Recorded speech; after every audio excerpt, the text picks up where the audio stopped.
ಇನ್ನು ರಾಜ್ಯದಲ್ಲಿ ಈವರೆಗೆ 6,300ಕ್ಕೂ ಹೆಚ್ಚು ಡೆಂಗ್ಯೂ ಪ್ರಕರಣಗಳು ದಾಖಲಾಗಿದ್ದಾವೆ. ದಿನದಿಂದ ದಿನಕ್ಕೆ ಪ್ರಕರಣಗಳ ಸಂಖ್ಯೆ ಹೆಚ್ಚಳವಾಗ್ತಾ ಇದೆ. ಇದರಿಂದಾಗಿ ಸಾರ್ವಜನಿಕರು ಭಯ ಭೀತಿಯಲ್ಲಿ ದಿನದೂಡುವಂತಾಗಿದೆ. ಡೆಂಗ್ಯೂ ಪ್ರಕರಣಗಳ ಸಂಖ್ಯೆ ತಡೆಯೋದಕ್ಕೆ ಆರೋಗ್ಯ ಇಲಾಖೆ ಹರಸಾಹಸವನ್ನು ಪಡ್ತಾ ಇದೆ. ಇಂದು ಎಲ್ಲ ಡಿಸಿಗಳು ಅದೇ ರೀತಿಯಾಗಿ ಜಿಲ್ಲಾ ಆರೋಗ್ಯ ಅಧಿಕಾರಿಗಳ ಜೊತೆಯಲ್ಲಿ ಆರೋಗ್ಯ ಸಚಿವ ದಿನೇಶ್ ಗುಂಡೂರಾವ್ ಸಭೆ ನಡೆಸಲಿದ್ದಾರೆ. ವಿಡಿಯೋ ಕಾನ್ಫರೆನ್ಸ್ ಮೂಲಕ ಸಚಿವ ದಿನೇಶ್ ಗುಂಡೂರಾವ್ ಸಭೆಯಲ್ಲಿ ಭಾಗಿಯಾಗಲಿದ್ದಾರೆ. ಇನ್ನು ಮಧ್ಯಾಹ್ನ 3:30ಕ್ಕೆ ವಿಕಾಸಸೌಧದಲ್ಲಿ ನಡೆಯಲಿದೆ ಈ ಒಂದು ಮೀಟಿಂಗ್. ಡೆಂಗ್ಯೂ ಪ್ರಕರಣಕ್ಕೆ ಸಂಬಂಧಪಟ್ಟಂತೆ ಏನೆಲ್ಲ ಮಾಹಿತಿಗಳಿದ್ದಾವೆ ಜಿಲ್ಲಾವಾರು ಮಾಹಿತಿಗಳನ್ನು ಆರೋಗ್ಯ ಸಚಿವ ದಿನೇಶ್ ಗುಂಡೂರಾವ್ ಅವರು ಪಡೆದುಕೊಳ್ತಾರೆ.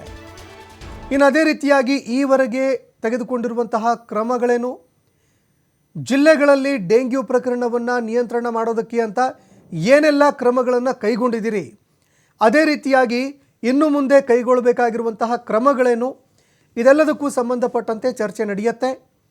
ಅಧಿಕಾರಿಗಳಿಂದ ಮಾಹಿತಿಗಳನ್ನು ಪಡೆದುಕೊಂಡು ಜಿಲ್ಲಾಧಿಕಾರಿಗಳು ಅದೇ ರೀತಿಯಾಗಿ ಜಿಲ್ಲಾ ಆರೋಗ್ಯ ಅಧಿಕಾರಿಗಳಿಗೆ ಆರೋಗ್ಯ ಸಚಿವ ದಿನೇಶ್ ಗುಂಡೂರಾವ್ ಸಲಹೆ ಸೂಚನೆಗಳನ್ನು ಕೊಡುವಂತಹ ಸಾಧ್ಯತೆ ಇದೆ.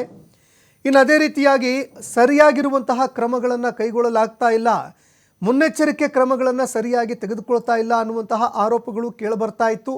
ಇದಕ್ಕೆ ಸಂಬಂಧಪಟ್ಟಂತೆ ಆರೋಗ್ಯ ಸಚಿವ ದಿನೇಶ್ ಗುಂಡೂರಾವ್ ಅಧಿಕಾರಿಗಳಿಗೆ ತರಾಟೆಗೆ ತೆಗೆದುಕೊಳ್ಳುವಂತಹ ಸಾಧ್ಯತೆಗಳು ಕೂಡ ಇದೆ. ಇನ್ನು ಅದೇ ರೀತಿಯಾಗಿ ಮುಂಬರುವಂತಹ ದಿನಗಳಲ್ಲಿ ಏನೆಲ್ಲ ಕ್ರಮಗಳನ್ನು ಕೈಗೊಳ್ಳಬೇಕು ಅನ್ನುವಂತಹ ವಿಷಯಕ್ಕೆ ಸಂಬಂಧಪಟ್ಟಂತೆ ಅಧಿಕಾರಿಗಳಿಗೆ ಸೂಚನೆಗಳನ್ನು ಕೊಡುವಂತಹ ಸಾಧ್ಯತೆಗಳು ಕೂಡ ಇದೆ. ದಿನೇಶ್ ಗುಂಡೂರಾವ್ ಅವರ ಆದಿಯಾಗಿ ಆರೋಗ್ಯ ತಜ್ಞರೂ ಕೂಡ ಈ ಒಂದು ಸಭೆಯಲ್ಲಿ ಭಾಗಿಯಾಗ್ತಾರೆ. ವರ್ಚುವಲ್ ಮೂಲಕ ಈ ಸಭೆಯನ್ನು ಹಮ್ಮಿಕೊಳ್ಳಲಾಗ್ತಾ ಇದೆ. ಅಂದರೆ ಎಲ್ಲರೂ ಕೂಡ ಆನ್ಲೈನ್ ಮೂಲಕವಾಗಿ ಈ ಸಭೆಯಲ್ಲಿ ಭಾಗಿಯಾಗ್ತಾರೆ. ಇನ್ನು ಇದೇ ವಿಷಯಕ್ಕೆ ಸಂಬಂಧಪಟ್ಟಂತೆ ಮತ್ತಷ್ಟು ಮಾಹಿತಿಗಳನ್ನು ಕೊಡ್ತಾ ಹೋಗ್ತಾರೆ ಪ್ರತಿನಿಧಿ ಕಾರ್ತಿಕ್ ಫೋನ್ ಸಂಪರ್ಕದಲ್ಲಿ ಜಾಯ್ನ್ ಆಗಿದ್ದಾರೆ. ಕಾರ್ತಿಕ್, ದಿನನಿತ್ಯ ಡೆಂಗ್ಯೂ ಪ್ರಕರಣಗಳು ಹೆಚ್ಚಳವಾಗ್ತಾ ಇದೆ, ಸಾವು ನೋವುಗಳು ಕೂಡ ಸಂಭವಿಸ್ತಾ ಇದೆ. ಈ ನಡುವೆ ಆರೋಗ್ಯ ಸಚಿವ ದಿನೇಶ್ ಗುಂಡೂರಾವ್ ಅವರು ಇವತ್ತು ಸಭೆಯನ್ನು ಹಮ್ಮಿಕೊಳ್ತಾ ಇದ್ದಾರೆ. ಸಭೆಯಲ್ಲಿ ಏನೆಲ್ಲ ಚರ್ಚೆ ಆಗಬಹುದು, ಇನ್ನೂ ಮೇಲಾದರೂ ಈ ಒಂದು ಪ್ರಕರಣಗಳಿಗೆ ಕಡಿವಾಣ ಹಾಕುವಂತಹ ನಿಟ್ಟಿನಲ್ಲಿ ಕೆಲಸವನ್ನು ಮಾಡಲಾಗತ್ತಾ ಅಂತ? ಸಂತೋಷ್, ದಿನದಿಂದ ದಿನಕ್ಕೆ ಡೆಂಗ್ಯೂ ಕೇಸ್ಗಳ ಸಂಖ್ಯೆ ಹೆಚ್ಚಾಗ್ತಾನೆ. ಈಗಾಗಲೇ 6,300ಕ್ಕೂ ಹೆಚ್ಚು ಕೇಸ್ಗಳು ರಾಜ್ಯದಲ್ಲಿ ಕಂಡು ಬಂದಿರುವಂತಹ ಹಿನ್ನೆಲೆಯಲ್ಲಿ ಆರೋಗ್ಯ ಇಲಾಖೆ ಅಲರ್ಟ್ ಆಗಿರುವಂತದ್ದು. ಅಂದ್ರೆ ಈಗಾಗಲೇ ಸಿಎಂ ಸಭೆಯೂ ಕೂಡ ಮಾಡಿದ್ರು ಆರೋಗ್ಯ ಅಧಿಕಾರಿಗಳ ಜೊತೆಗೆ. ಗುಂಡೂರಾವ್ ಅವರು ಕೂಡ ನಿನ್ನೆ ಅಂತೆ ಮೊನ್ನೆಯೂ ಕೂಡ ಸಭೆಯನ್ನ ಮಾಡಿದ್ರು.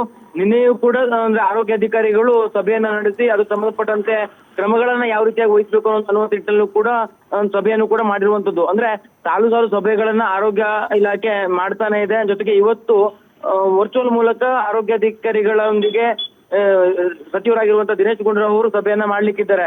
ಪ್ರಮುಖವಾಗಿ ಯಾವ ಜಿಲ್ಲೆಗಳಲ್ಲಿ ಡೆಂಗ್ಯೂ ಸೋಂಕಿನ ಸಂಖ್ಯೆ ಹೆಚ್ಚಿದೆ ಆ ಒಂದು ಜಿಲ್ಲೆಗಳಲ್ಲಿ ಯಾವ ರೀತಿಯಾಗಿ ಕ್ರಮಗಳನ್ನು ತೆಗೆದುಕೊಳ್ಳಲಾಗಿದೆ, ಮತ್ತೆ ಮುಂದಿನ ದಿನಗಳಲ್ಲಿ ಯಾವ ರೀತಿಯಾಗಿ ಕ್ರಮವನ್ನು ವಹಿಸಬೇಕು ಅನ್ನುವಂತ ನಿಟ್ಟಿನಲ್ಲೂ ಕೂಡ ಇವತ್ತು ಸಭೆಯಲ್ಲಿ ಚರ್ಚೆ ಆಗತ್ತೆ. ವರ್ಚುವಲ್ ಮೂಲಕ ಸಭೆ ನಡೀತಾ ಇರುವಂತದ್ದು.